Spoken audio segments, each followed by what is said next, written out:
ಚಿಕ್ಕನಾಯಕನಹಳ್ಳಿ ತಾಲೂಕು ಹುಳಿಯಾರ್ ಹೋಬಳಿಯ ಬೋರನಕಣಿವೆ ಶ್ರೀ ಸಾಯಿಬಾಬಾ ಸ್ವಯಂ ಸೇವಾ ಸಂಘ ವತಿಯಿಂದ ಎಲ್ಲಾ ಜಾತಿ ಧರ್ಮದ ವಧೂವರರ ವೇದಿಕೆ ನಿರ್ಮಾಣವಾಗಿದ್ದು, ಇಂದು ದಿನಾಂಕ 5-4-2026ನೇ ಭಾನುವಾರ ನೋಂದಣಿ ಕಾರ್ಯಕ್ರಮ ಪ್ರಾರಂಭ ಮಾಡಲಾಯಿತು.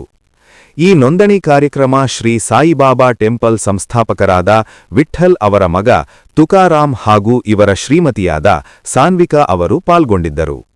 ಶ್ರೀ ಸಾಯಿಬಾಬಾ ಸ್ವಯಂ ಸೇವಾ ಸಂಘ ಅಧ್ಯಕ್ಷರಾದ ನವೀನ್ ಕುಮಾರ್, ಕೃಷ್ಣಮೂರ್ತಿ ಗೌರವಾಧ್ಯಕ್ಷರು, ಕರಿಯಪ್ಪ, ಗೋವಿಂದರಾಜು ಉಳುವಿನಾಳ, ಹರೀಶ್ ತಿಪ್ಪಟೂರು, ರೇಣುಕಪ್ಪ ಅರಸಿಕೆರೆ ತಾಲೂಕು, ಲಕ್ಷ್ಮೀಪತಿ ಹೊಯ್ಸಳಕಟ್ಟೆ, ಡಿಸಿ ಕೃಷ್ಣಮೂರ್ತಿ ಬಡಕೆಗುಡ್ಲು, ಪ್ರಕಾಶ್ ಮಾಸ್ಟರ್ ಹೊಯ್ಸಳಕಟ್ಟೆ ಎಲ್ಲ ಮಹಿಳಾ ಪದಾಧಿಕಾರಿಯವರು ಭಾಗಿಯಾಗಿದ್ದರು. ಎಷ್ಟೋ ವರ್ಷದಿಂದ ಮಾಡಬೇಕು ಅಂತ ಅನ್ಕೊಂಡು ಪ್ಲಾನ್ ಮಾಡಿದ್ರು ಕೂಡ ನಮ್ಮ ಕೈಲಿ ಮಾಡ್ಲಿಕ್ಕೆ ಆಗದಿದ್ದಂತ ಒಂದು ಕೆಲಸನ ಸಂಘದವರು ಮಾಡ್ತಾ ಇದ್ದಾರೆ. ಸೊ ಅವ್ರಿಗೆಲ್ಲ ಅಭಿನಂದನೆಗಳು. First of all thank you. ನಮ್ಮ ಸಂಸ್ಥೆಗೆ ನೀವೆಲ್ಲ ಅಪ್ರೋಚ್ ಮಾಡಿದ್ರಿ, ಮಾಡಬೇಕು ಅಂತ ಒಂದು ಮನಸ್ಸಿನಿಂದ ಬಂದಿದ್ದೀರಾ. ನಮ್ಗೆ ಅದು ತುಂಬ ಸಂತೋಷ ಆಗಿದೆ. ನಿಮ್ಗೆ ಏನೇ ಸಹಾಯ ಬೇಕಿದ್ರು, ಪ್ರೋತ್ಸಾಹ ಬೇಕಿದ್ರು ನಮ್ಮ ಕಡೆಯಿಂದ ಖಂಡಿತವಾಗ್ಲೂ ಸಿಗುತ್ತೆ. ನಮ್ಮ ಮಾವನ ಆದಂಥ ವಿಠ್ಠಲ್ ಅವರು ಇಂಥ ಸಮಾಜ ಸೇವಾ ಕೆಲಸ ತುಂಬ ವರ್ಷದಿಂದ ಮಾಡ್ಕೊಳ್ತಾ ಬಂದಿದ್ದಾರೆ, ಇನ್ನು ಮುಂದೆ ಕೂಡ ಮಾಡ್ತಾರೆ. ಸೊ ಯಾವುದೇ ರೀತಿಯಾದ ಹೆಲ್ಪ್ ಬೇಕಿದ್ರು, ಏನೇ ಆಗಿದ್ರು ನಮ್ಮ ಹತ್ರ ಬಂದು ನೀವು ಮಾತಾಡಿ, ಅದೇನಿದೆ ನಿಮ್ಗೆ ಯಾವ ರೀತಿಯ ಸಹಾಯ ಬೇಕು ಅಂತ ನಮ್ಮ ಸೋಷಿಯಲ್ ವರ್ಕ್ ಎಂತದೇ ಇದ್ರು ನಮ್ಮಲ್ಲಿ ಬಂದು ನೀವು ಕೇಳಿದ್ರೆ ನಮ್ಮ ಕೈಲಾಗಿದ್ದು ನಾವು ಖಂಡಿತವಾಗ್ಲೂ ಮಾಡ್ಕೊಡ್ತೀವಿ. ಈ ಸಮಾವೇಶ ಏನ್ ಮಾಡ್ತಾ ಇದ್ದಾರೆ, ವಧುವರರ ಸಮಾವೇಶ, ನಮ್ಮ ಸುತ್ತಮುತ್ತಲಿನ ಹಳ್ಳಿಯ ಜನ ಆಗಿರ್ಬೋದು, ಸುತ್ತಮುತ್ತಲಿನ ಊರಿನ ಜನ ಆಗಿರ್ಬೋದು, ದಯವಿಟ್ಟು ಈ ಕಾರ್ಯಕ್ರಮದ ಸದುಪಯೋಗ ಪಡ್ಕೊಳ್ಳಿ. ಯಾಕಂದ್ರೆ ಒಂದು ವಧುಗೆ ಒಂದು ವರ ಬರ್ದೇ ಇರ್ತಾನೆ. ಸೊ ಅವ್ರು ಎಲ್ಲೆಲ್ಲಿರ್ತಾರೆ ಏನು ಅನ್ನೋದನ್ನ ಎಲ್ಲರೂ ಸೇರಿ ಹುಡುಕ್ದಾಗ ಕೆಲಸ ಬೇಗ ಆಗುತ್ತೆ. ದಯವಿಟ್ಟು ನಿಮ್ಮಲ್ಲಿ ವಧು ಇದಾರ, ವರ ಇದಾರ, ಯಾರೇ ಇದ್ರು ಇಲ್ಲಿ ನಮ್ಮ ದೇವಸ್ಥಾನಕ್ಕೆ ಬರ್ಬೋದು, ಅಥವಾ ಈ ಚಾನೆಲ್ ನಲ್ಲಿ ಕೊಡುವಂತಹ ನಂಬರ್ಗೆ ನೀವು ಕಾಂಟ್ಯಾಕ್ಟ್ ಮಾಡ್ಬೋದು. ಇದು ನೀವು ಇಲ್ಲಿಗೆ ಬಂದ್ರೆ ಅಥವಾ ನಂಬರಿಗೆ ಕಾಂಟ್ಯಾಕ್ಟ್ ಮಾಡಿದ್ರೆ ನೋಂದಣಿ ಆಗುತ್ತೆ.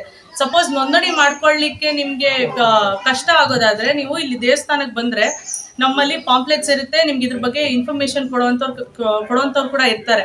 ಸೊ ಇಲ್ಲಿ ಬಂದು ಮಾತಾಡಿದ್ರೆ ನಿಮ್ಗೆ ಎಲ್ಲ ಇನ್ಫಾರ್ಮೇಶನ್ ಸಿಗುತ್ತೆ. ನಿಮ್ಮಲ್ಲಿ ವಧು ಇದಾರ, ವರ ಇದಾರ, ಯಾರೇ ಇದ್ರು ದಯವಿಟ್ಟು ಬಂದು ಈ ಕಾರ್ಯಕ್ರಮದ ಸದುಪಯೋಗ ಪಡ್ಕೊಳ್ಳಿ. ಈ ಕಾರ್ಯಕ್ರಮನ ನಾವು ಇನ್ನೂ ಮದುವೆ ಡೇಟ್ ಫಿಕ್ಸ್ ಮಾಡಿಲ್ಲ. ಸೊ ಆ ಮದುವೆ ದಿನಾಂಕನ ನಿಗದಿತ ಮಾಡೋವರೆಗೂ ಪ್ರತಿ ತಿಂಗಳ ಕೊನೆ ಭಾನುವಾರ, ಅದು ಯಾವುದೇ ಡೇಟ್ ಬರಲಿ, ಪ್ರತಿ ತಿಂಗಳ ಕೊನೆ ಭಾನುವಾರ ನೋಂದಣಿ ಕಾರ್ಯಕ್ರಮ ನಮ್ಮ ದೇವಸ್ಥಾನದ ಸಭಾಂಗಣದಲ್ಲಿ ಇರುತ್ತೆ. ಸೊ ನಿಮಗೆ ವಾರದಲ್ಲಿ ಯಾವತ್ತು ಬರಕ್ ಆಗದಿದ್ರು ಕೊನೆ ಭಾನುವಾರ ಬಂದ್ರೆ ನಿಮ್ಗೆ ನೋಂದಣಿ ಮಾಡಿಸ್ಕೊಂಡು ಹೋಗ್ಬೋದು. ಇಲ್ಲಿಂದ ತಿಂಗಳ ಕೊನೆ ಭಾನುವಾರ, ಈ ತಿಂಗಳು ಕೂಡ ಕೊನೆ ಭಾನುವಾರ ಮತ್ತೆ ನೋಂದಣಿ ಕಾರ್ಯಕ್ರಮ ಇರುತ್ತೆ. ಮತ್ತೆ ಮೇ ಅಲ್ಲೂ ಇರುತ್ತೆ, ಜೂನ್ ಅಲ್ಲೂ ಇರುತ್ತೆ, ಜುಲೈನಲ್ಲೂ ಇರುತ್ತೆ. ಸೊ ನಾವು ಇನ್ನೂ ಡೇಟ್ ನಿಗದಿಗೊಳಿಸಿಲ್ಲ. ಸೊ ನಿಗದಿಗೊಳಿಸೋವರೆಗೂ ಪ್ರತಿ ತಿಂಗಳ ಕೊನೆ ಭಾನುವಾರ ನಮ್ಮ ದೇವಸ್ಥಾನದಲ್ಲಿ ನೋಂದಣಿ ಕಾರ್ಯಕ್ರಮ ಇರುತ್ತೆ. ಸೊ ನೀವು ಬಂದು ನೋಂದಣಿ ಮಾಡ್ಕೋಬೇಕಾಗಿರುವಂತ ವಿಳಾಸ ಬಂದು ಸಾಯಿಬಾಬಾ ಮಂದಿರ, ಬೋರನಕಣಿವೆ, ಚಿಕ್ಕನಾಯಕನಹಳ್ಳಿ ತಾಲೂಕು, ಹುಳಿಯಾರ್ ಹೋಬಳಿ, ತುಮಕೂರು ಜಿಲ್ಲೆ. ಸೊ ನೀವು ಇಲ್ಲಿಗೆ ಬಂದ್ರೆ ನಿಮ್ಗೆ ನೋಂದಣಿ ಆಗುತ್ತೆ. ಈ ಕಾರ್ಯಕ್ರಮವನ್ನು ಏನು ಮಾಡ್ತಾ ಇದೀವಿ ಅಂದ್ರೆ, ಇವತ್ತು ಎಷ್ಟೋ ಜನ ನಾವು ಹಳ್ಳಿಯಲ್ಲಿ ನೋಡಿದ್ವಿ, ರೈತರ ಮಕ್ಕಳಿಗೆ, ಈ ಕೂಲಿ ಕಾರ್ಮಿಕರ ಮಕ್ಕಳಿಗೆ ಹೆಣ್ಣುಗಳು ಸಿಗದೆ ಇವತ್ತು 35-40 ವರ್ಷ ಆದ್ರೂ ಸಹ ಮದುವೆ ಆಗ್ತಾರೆ ಒಂದು ಪರಿಸ್ಥಿತಿಯನ್ನು ಅನುಭವಿಸ್ತಾ ಇದ್ದಾರೆ.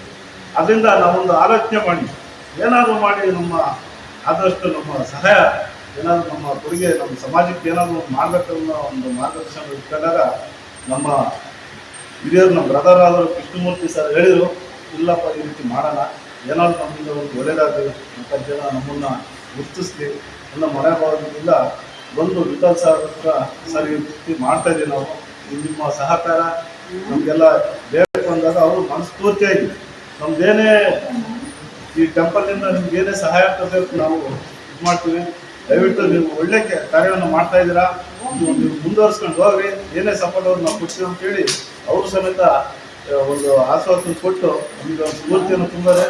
ಅವ್ರಿಗೂ ಈ ಸಾಯಿಬಾಬಾ ಸ್ವಾಮಿ ಚೆನ್ನಾಗಿರ್ತಿಲ್ಲ ಅಂತ ಬಯಸ್ತೇನೆ. ಅದೇ ರೀತಿ ಮತ್ತು ವಿಠಲ್ ಸರ್ ಮತ್ತು ತುಕಾರಾಮ್ ಸರ್ ಮತ್ತು ಸಾನ್ವಿಕಾ ಮೇಡಮ್ಗೆ ತುಂಬ ಧನ್ಯವಾದಗಳು. ಇದೇ ಥರ ಕಾರ್ಯಕ್ರಮ ಮಾಡಿದರೆ ಹೊರಗಡೆಗೆಲ್ಲ 15-20 ಸಾವಿರಗಳಿಗೆ ಖರ್ಚು ಅಂತಾರೆ. ಹಾಗೆ ನಮ್ಮ ಅಧ್ಯಕ್ಷರಾದ ನಮ್ಮ ನವೀನ್ ಸರ್ ಈ ಥರ ರೈತರ ಮಕ್ಕಳುಗಳಿಗೆ ಹೆಣ್ಗಳು ಸಿಗ್ತಾಯಿಲ್ಲ, ಹೊರಗಡೆ ಹೋದರೆ ಇಲ್ಲನೂ 5 ಲಕ್ಷ ದುಡ್ಡು ಬೇಕಾದ್ರೆ ಬಡ್ಡಿಗೆ ತಗೊಂಬರ್ಬೋದು, 10 ರೂಪಾಯಿ 20 ರೂಪಾಯಿ ಬಡ್ಡಿ ತಗೊಂಡು ದುಡ್ಡು ತರ್ಬೋದು. ಮತ್ತು ಇದೊಂದು ಒಳ್ಳೆಯ ಕಾರ್ಯಗಳನ್ನ ಮಾಡ್ತಾಯಿದ್ದಾರೆ. ಬಡವ್ರ ಮಕ್ಕಳಿಗೆ ಹೆಣ್ಣು ಕೊಡಲ್ಲ ಅಂತ ಹೇಳ್ತಾರೆ. ಫಸ್ಟು ಬಡವ್ರ ಮಕ್ಕಳನ್ನ ಬೆಳೆಸ್ರಿ, ಮತ್ತು ರೈತ ನಮ್ಮ ದೇಶದ ಬೆನ್ನೆಲುಬು ಅಂತಾರೆ. ರೈತರ ಮಕ್ಕಳಿಗೆ ಹೆಸರಲ್ಲಿ ಎಣ್ಣೆ ಕೊಡೋದಿಲ್ಲ, ಆ ಥರ ಸಿಚುವೇಶನ್ ಆಗಿದೆ. ಹಾಗಾಗಿ ದಯಮಾಡಿ ರೈತರ ಮಕ್ಕಳುಗಳಿಗೆ ಒಂದು ಹೆಣ್ಣು ಕೊಡೋ ವ್ಯವಸ್ಥೆ ಮಾಡಿ, ಇಷ್ಟು ನನ್ನ ಒಂದು ಹೇಳಕ್ಕೆ ಇಷ್ಟಪಡ್ತೀನಿ. ಹೊಂದಿದ್ದೀವಿ